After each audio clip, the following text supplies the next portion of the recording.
ఉగాదికి తెలంగాణ మంత్రివర్గ విస్తరణ జరుగుతుందని ప్రచారం జరుగుతోంది. 5 మంత్రి పదవులను భర్తీ చేసే అవకాశం ఉంది. CM Revanth, deputy CM Mallu Bhatti Vikramarka, PCC chief Mahesh Kumar గౌడ్లను ఢిల్లీకి రమ్మని హైకమాండ్ పిలిచింది. మధ్యాహ్నం 3:30కు వీరు ఢిల్లీకి బయలుదేరనున్నారు. సాయంత్రం అధిష్టానం పెద్దలను కలిసే అవకాశం ఉంది. సామాజిక సమీకరణాలపై ఇందులో చర్చ జరిగే అవకాశం ఉంది.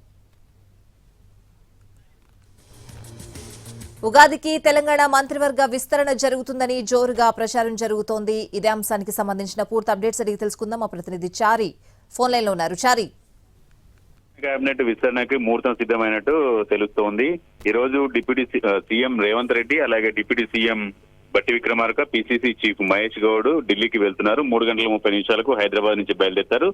సాయంత్రం కేసీ వేణుగోపాల్ తో భేటీ కాబోతున్నారు. ప్రధానంగా తెలంగాణ ప్రభుత్వంలో 6 కేబినెట్ బెర్తులు ఖాళీగా ఉన్నాయి. ఈ 6 భర్తీకి చాలా రోజులుగా ఆశాభావులంతా కూడా ఎదురు చూస్తున్నారు. ఈ కేబినెట్ విస్తరణకు సంబంధించి అధిష్టానం కసరత్తు చేయటానికి పిలిచినట్టు తెలుస్తుంది. మరి కాసేపట్లో ఈ కసరత్తుకు సంబంధించినటువంటి అంశాలన్నింటి మీద కూడా క్లారిటీ వచ్చేటువంటి అవకాశం ఉంది. ఢిల్లీలో ఈ రోజు జరిగే సమావేశంలో కేబినెట్ విస్తరణ మీదనే చర్చ జరుగుతుంది అనేది మనకున్నటువంటి విశ్వసనీయమైనటువంటి సమాచారం. ఉగాదికి కేబినెట్ విస్తరణ చేయాలనేటువంటి ఆలోచనతో ఉన్నట్టు తెలుస్తుంది. ఉగాది లేదంటే ఈ నెల 27వ తేదీ వరకు అసెంబ్లీ బడ్జెట్ సమావేశాలు జరుగుతాయి. 27వ తేదీతో సమావేశాలు ముగుస్తాయి కాబట్టి ఉగాదికి ఒక రోజు ముందు లేదంటే తర్వాత జరిగేటువంటి అవకాశం ఉంది. కేబినెట్ విస్తరణ మాత్రం ఈసారి చేయాలనేటువంటి ఆలోచనతో అధిష్టానం కూడా ఉన్నట్టు తెలుస్తుంది.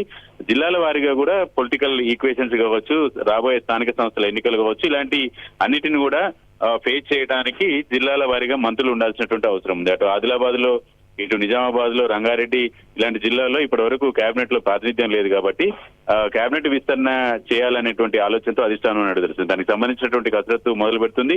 మనకున్నటువంటి సమాచారం ప్రకారం కేబినెట్ లో 6 బెర్తులు ఖాళీగా ఉన్నటువంటి నేపథ్యంలో ప్రస్తుతానికైతే 5 కేబినెట్ విస్తరణ చేసేటువంటి అవకాశం ఉంది. కేబినెట్ విస్తరణలో 5 ఉండేటువంటి అవకాశం ఉంది. ఆ సామాజిక సమీకరణాలు ఎవరిని కేబినెట్ లోకి తీసుకోవాలనేటువంటి అంశాలన్నింటి మీద కూడా ఇవాళ అధిష్టానంతో సీఎం రేవంత్ రెడ్డి, అలాగే deputy CM Bhatti Vikramarka, PCC Mahesh Goud ఈ ముగ్గురు కూడా కసరత్తు చేసేటువంటి అవకాశం ఉంది. ఇటీవలనే సోషల్ జస్టిస్ కు సంబంధించి ఎస్సీ వర్గీకరణ, అలాగే బీసీ రిజర్వేషన్ కు సంబంధించినటువంటి అంశాలన్నింటి మీద కూడా క్లారిటీ బిల్లులు పెట్టడం ప్రభుత్వం కమిట్మెంట్ తో ఉందని చెప్పినటువంటి నేపథ్యంలో ఆయా ఈక్వేషన్ల ఆధారంగా కేబినెట్ విస్తరణ ఉంటుంది అనేటువంటి ఆశాభావం కూడా వ్యక్తమవుతుంది. ఇప్పటి వరకు సాయంత్రం కేబినెట్ విస్తరణ మీద చర్చలో ఏ అంశాలు ప్రధానంగా ప్రస్తావనలోకి వస్తాయి, ఎవరి పేరు పరిశీలనలో ఉన్నాయి, ఇలాంటి సోషల్ జస్టిస్ కు సంబంధించినటువంటి అంశాలన్నీ అధిష్టానం ఎలా చేయబోతుంది.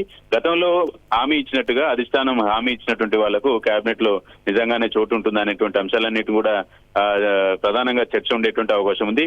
ఉదాహరణకు నల్గొండ జిల్లాకు సంబంధించి కోమటిరెడ్డి రాజగోపాల్ రెడ్డి కేబినెట్ లో తనకు చోటు ఉంటుంది అనేటువంటి ఆశాభావంతో ఉన్నారు. ఎందుకంటే పార్లమెంటు ఎన్నికల్లో అధిష్టానమే నేరుగా ఆయనకి మంత్రి పదవి ఇస్తామనేటువంటి హామీ ఇచ్చిందనేటువంటి ఒక చర్చ కూడా ఉంది కాబట్టి మేరకు పదవి వస్తుందనేటువంటి ఆశాభావంతో ఉన్నారు. ఇక అదే జిల్లాకు సంబంధించి ఎస్టీ సామాజిక వర్గం నుంచి బాలు నాయక్ కూడా ఉన్నారు.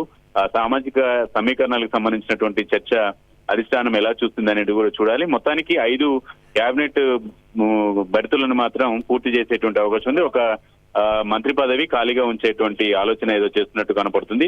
మొత్తానికి సాయంత్రం ఢిల్లీలో తెలంగాణ కేబినెట్ విస్తరణ మీదనే ఎక్కువ ఫోకస్ ఉంటుంది అనేటువంటి చర్చ కూడా జరుగుతుంది. మరోవైపు చాలా రోజులుగా నామినేటెడ్ పోస్టులకు సంబంధించినటువంటి భర్తీ లాంటి అంశాలన్నింటి మీద కూడా చర్చ జరుగుతుంది, కసరత్తు కూడా జరుగుతుంది. కొత్తగా రాష్ట్ర వ్యవహారాల ఇన్ఛార్జ్ వచ్చినటువంటి నేపథ్యంలో ఆ కసరత్తు స్పీడప్ అయింది. వీటన్నిటి మీద కూడా అధిష్టానంతో జరిగేటువంటి సమావేశంలో క్లారిటీ రాబోతుంది.